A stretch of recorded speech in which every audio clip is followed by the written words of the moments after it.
Good morning, everyone. This is Father Nate, missionary priest in Italy, and thanks for joining us today, June 19th, on No Greater Delight, our podcast on Marian feasts and Marian meditations.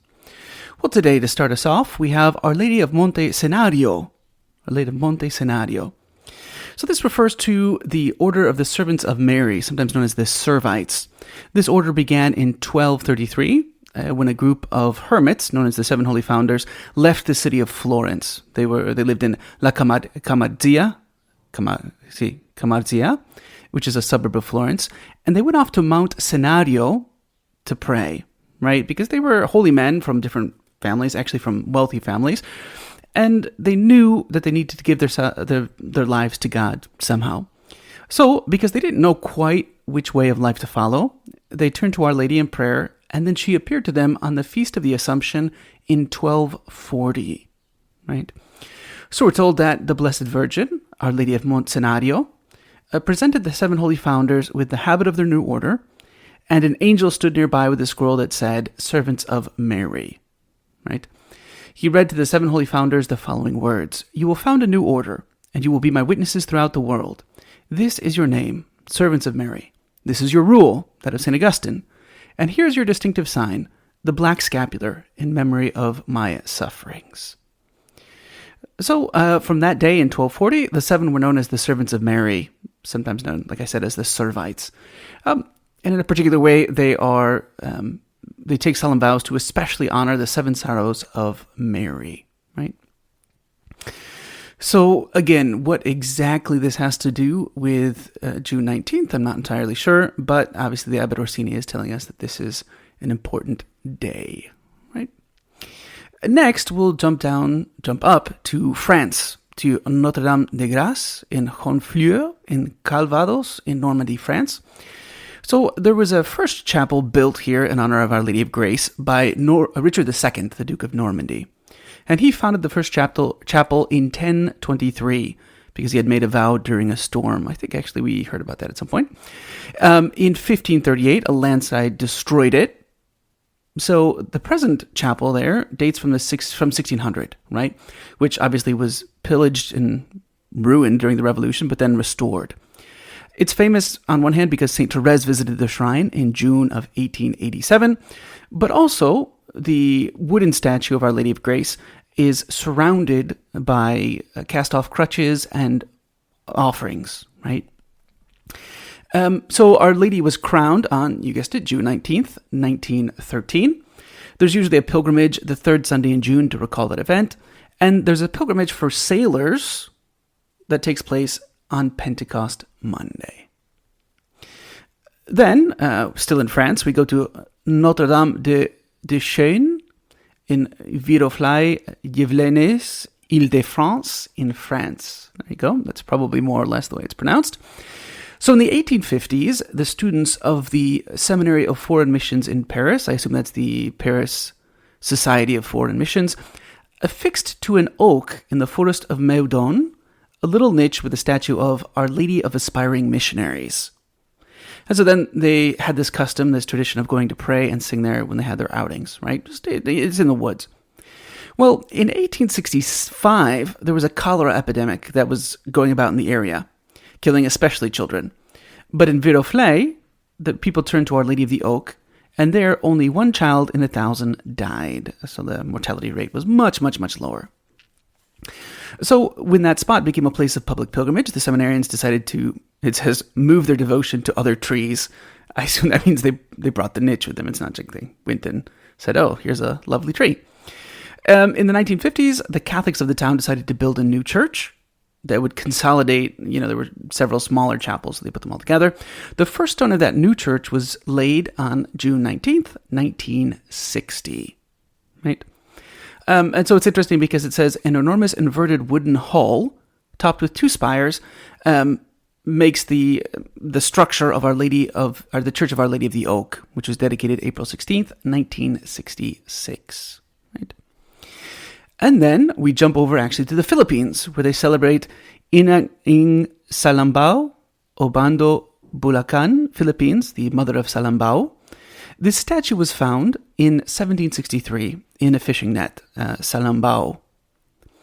So it was June 19th, 1763, when two fishermen named Juan and Julian de la Cruz were fishing along the shore of Hacienda Tambobong, which is now known as the city of Malabon, where they unexpectedly caught, yes, an image of Our Lady in their salambao. So they decided to take it to the nearest church in Tambobong, but as they started rowing there, the net became heavy, as if the image wanted to go somewhere else. So the fishermen, very sensibly, changed directions, and then they began heading towards Obando, Bulacan. And to their surprise, their net got progressively lighter, and so they managed to reach the shore of Obando safely. So once they arrived in Obando, they put the image in the residence of Diego de la Cruz, the helper of the two fishermen, and he reported this miraculous catch to the Paris priest. Upon learning the miraculous beginnings of the image, he brought the image to the parish of San Pasco Bailon, the Spanish mystic, right, that's who Pascal Bailon was, and Our Lady was placed in the middle of the altar for public veneration. Right? Numerous miracles have happened immediately with the enthronement of Our Lady, and she wrought miracles to that town and to her pilgrims outside Obando. And so that's what we're celebrating today, June 19th, in the Marian world. For today's Marian meditation, taken from the book by Father Ildefonso Villar, we read the conclusion of Meditation 81, The Crown of Love. And this point is entitled, Fruits of This Love. Above all, it entitles us to have the certainty and the assurance of her protection. Mary can no longer help loving us, even when she sees us utterly unworthy of her love. Even when we ungrateful children go to the extent of abandoning and despising the gift of her love by preferring earthly interests. Her love rendered divine will accompany us in all the difficult moments of our existence. If it is true that Mary, on account of her crown of wisdom, has a perfect knowledge of our needs, and if she has superabundant power to come to the rescue through her all-powerful intercession, she, on account of her love, is never unwilling to come to our help. Consequently, we should greet her as Queen and Mother of Mercy. She wants to help us. Consult your heart. It will confirm this view and tell you that thus it has always been all your life long. Finally, Our Lady, Queen of Love, teaches you to direct your heart towards God. You must love God above all things with an intensity that should be paramount. This means that you must be ready to lose your goods, nay, even your life, rather than offend him. The devil will hamper you and will try to prevent you from fulfilling this most sweet duty. Instead, who can help you attain this end? Your mother. First of all, by her example that you should imitate. Secondly, by her love. To love Mary on account of her union with God is to love God. You have no excuse for being so cold in the love of God. What excuse can you allege for being slack in loving your mother and queen? See to it that your soul loves Mary as the daughter and handmaid of God. Do not let anyone surpass you in the fulfillment of this sweet duty of love. For today's reading from the Admirable Heart of Mary by St. John Eudes, we continue with Part 10, which concerns the Canticle of Mary's Admirable Heart, the Magnificat, and Chapter 2, which concerns the True Canticle of Mary's Heart. So again, this is St. John Eudes explaining why he calls the Magnificat the True Canticle of the Most Holy Heart of the Blessed Virgin Mary. And today we read the second half of this chapter, and it's the conclusion of the chapter.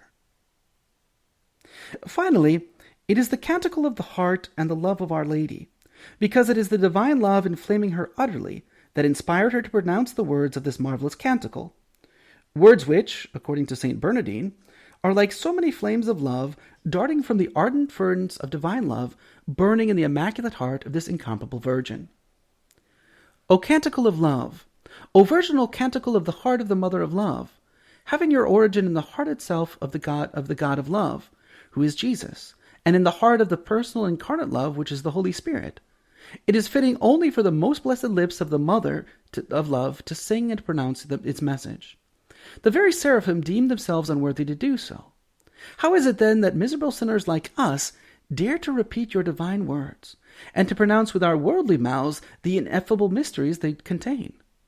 Oh, with what respect and veneration should this most holy canticle be recited and sung? Oh, what should be the purity of the tongue and the holiness of the lips that intone it? Oh, what fire and flames of love should it enkindle in the hearts of the ecclesiastics and religious who repeat and sing it so often? One should indeed be all heart and love in order to sing and recite this canticle of love.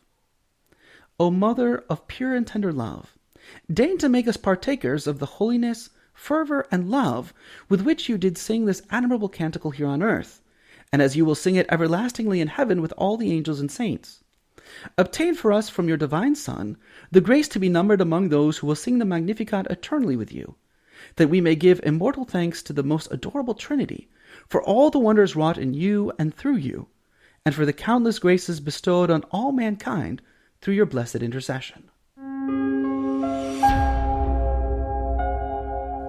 Hello, and we hope that you enjoyed listening to our Marian podcast. In the spirit of Saint Bernard of Clairvaux, we say to you that there is no greater delight than to spread the devotion of Our Lady. We hope you share these sentiments and encourage you greatly to share with a loved one. Know that you are always in our prayers, and we ask that you keep us in yours. God bless.